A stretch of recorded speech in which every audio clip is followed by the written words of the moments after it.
Hello again, everybody, and welcome back to another edition of the Rural Report. I am your Rural 2IC, and I know you get to see and hear me for a second time, actually a third time today, because I had a video scheduled to come out around noon. So I released my morning video, I had a scheduled video around noon, and now you're seeing an evening video. So congratulations, you lucky ducks. So I wanted to do this video based on this morning's video. Now, if you guys don't remember, I put a small video up and said that we are probably going to do a video on it.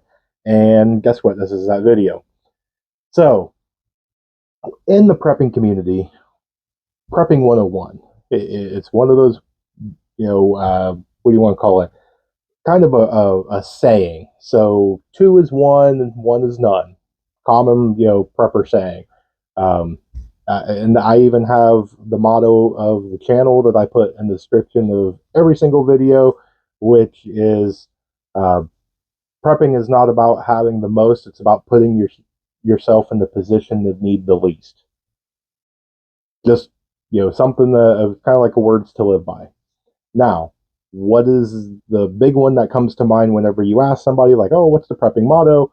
Well, it is you hope for the best and prepare for the worst. And we're going to talk about preparing for the worst. And in specific of prepare for the worst, the things that you didn't think were even, something to plan for.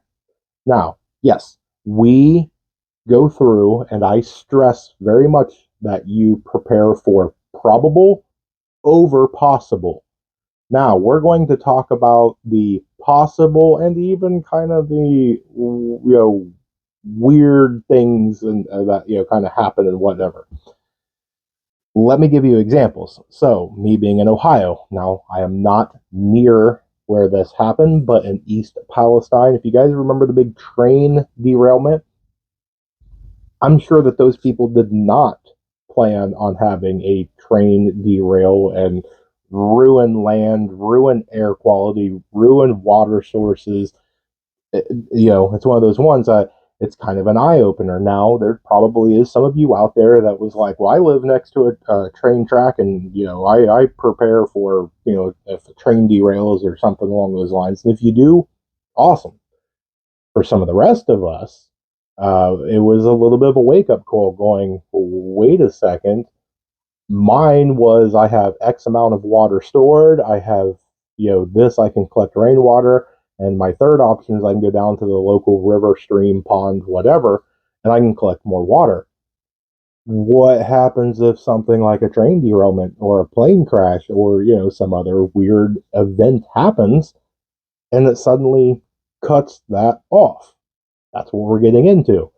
Now, here's mine. I wanted to do this. So let me replay the video in case you guys missed it. So this right here is the video that spurred this video. That is a lion that escaped from the circus in Rome, roaming the streets, if you will. All right.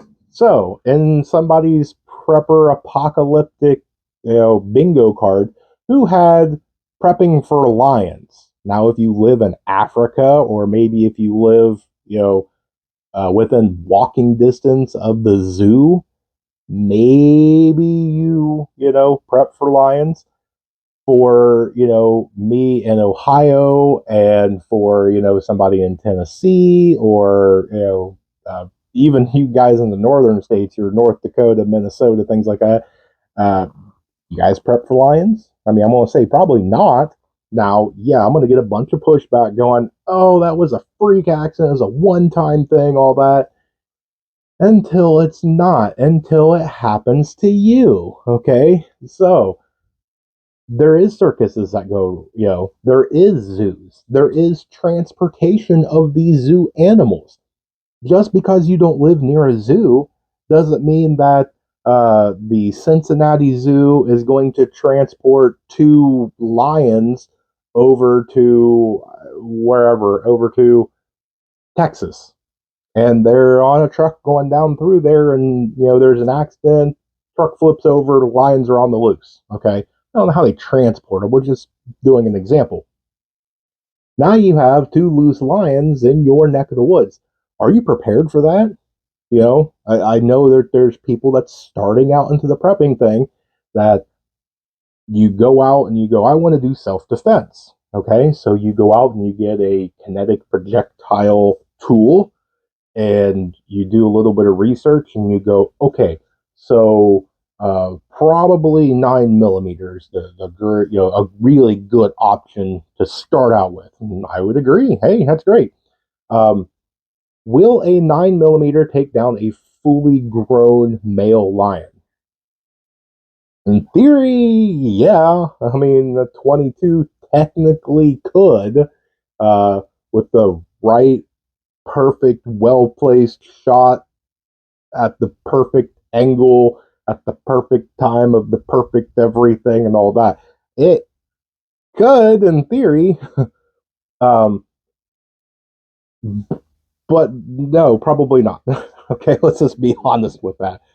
So, are you prepared? You prepped for a different type of thing to defend yourself.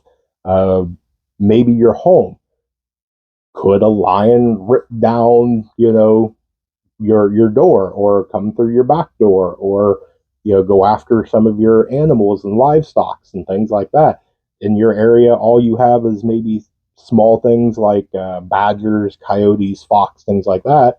If you have a full-grown lion just running around. Now, is this a cause for panic to run out and spend thousands of dollars, empty your 401k, and put up all these defensive mechanisms for a lion? No, okay. I'm just saying this is a thought experiment video, just an exercise.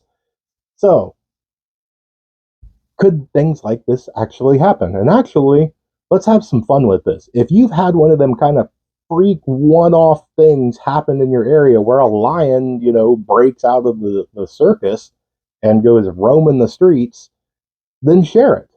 Because I'll tell you, it was years ago, there was a person here in Ohio, kind of centrally located in Ohio, that he had his exotic animals. And something happened. I'm trying to remember the specifics. Either he died. Now I'm trying to think, because now I'm drawing a blank. Either he committed suicide, an animal attacked him, or he just died of something. But anyway, uh, all of his animals pretty much took off. I mean, there was all sorts of exotic animals just running all over the place. Um, I'll see if I can find. If I'll tell you what, in the editing process, if I can find that article, I'll put it right here. If nothing pops up, I didn't find it. It shouldn't be too hard to find. So hopefully something's right there. So it goes with it. But it goes into it. It's thought exercises. It's something to do on a rainy day. It's one of those things that if you're just sitting there and it's 7 o'clock at night and it's just, cold and miserable outside and you already got all your prep work done and things like that, sit down with the family, sit down with your mag and war game it out. Hey, you know what? I read this article and there was a lion that escaped. What would we do if there's a lion around our neighborhood? How do we communicate? Let's say SHTF happens. Let's say what do we want to call it? Let's go with let's go with a cyber attack just for the fun of it. So a cyber attack happens and it takes down all the infrastructure. So no internet, no communications, things like that. Everybody's kind of running pandemonium, things like that. And what you would kind of think too. Let's say if it was a huge cyber attack like that, or an EMP, or uh, a really big event or whatever, what would people at zoos do? Would they just freak and take off and just leave the animals there? Would people transporting some of these animals, if something would happen, like an EMP went off and it just fried the truck, would that cause an accident and release some of these animals or whatever? But let's say for the sake, um, there was a animal activist that worked at the zoo that this event happened and they go, you know what, these animals are suffering because they're already in cages. I'm going to open up all the cage doors before I leave. And so everything at your local zoo is now running free. War game that out. What does that look like? I mean, anything. Different zoos have different things. Here at the zoo that's around me, it's a nationally accredited zoo. Okay, um, we're talking lions, tigers, bears, giraffes, zebra, alligators, all the different reptiles, snakes, and things, which you wouldn't have to worry about too much of the reptilian thing because once winter comes, it'd pretty much take them all anyway. And then probably technically a lot of the African species too, unless they could figure out a way. But I mean, they have North American animals, so they have all these different wolves and different things, polar bears, black bears, brown bears. I mean, the list goes on and on and on, not to mention the gorillas and all the different monkeys. And I mean, you could have really bad stuff go on. So, will it happen? Hope not. Uh, is it likely to happen? Probably not. No, it probably won't. Now, do animals escape from time to time? Yeah, absolutely they do. Does somebody a couple of miles over, the next tiny town over, happen to have an exotic animal license that nobody knows about, and something happened and an exotic animal goes running loose in your area? Just a thought exercise. What would you do if you had an event like that? So, hopefully you guys had some fun with that.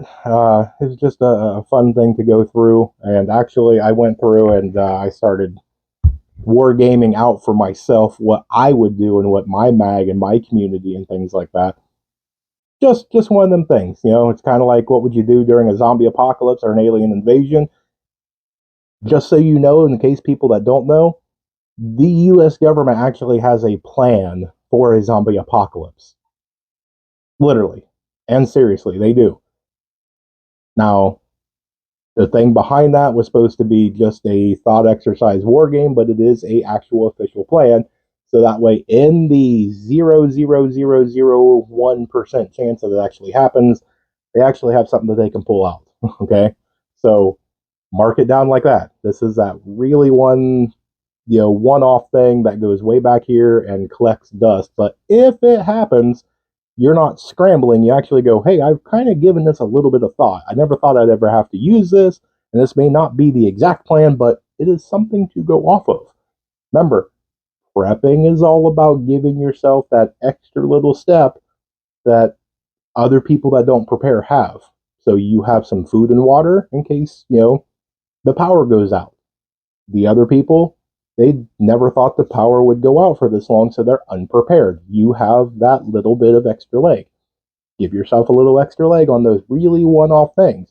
There's countless things, so you're not going to get everything, but it could happen. Okay? So, taking up too much of your time. So, if you made it this far, thank you. It was kind of fun to do this little thought exercise with you guys. So, more information to come. God bless each and every one of you guys. Remember to remain united because we're all prepping in this together.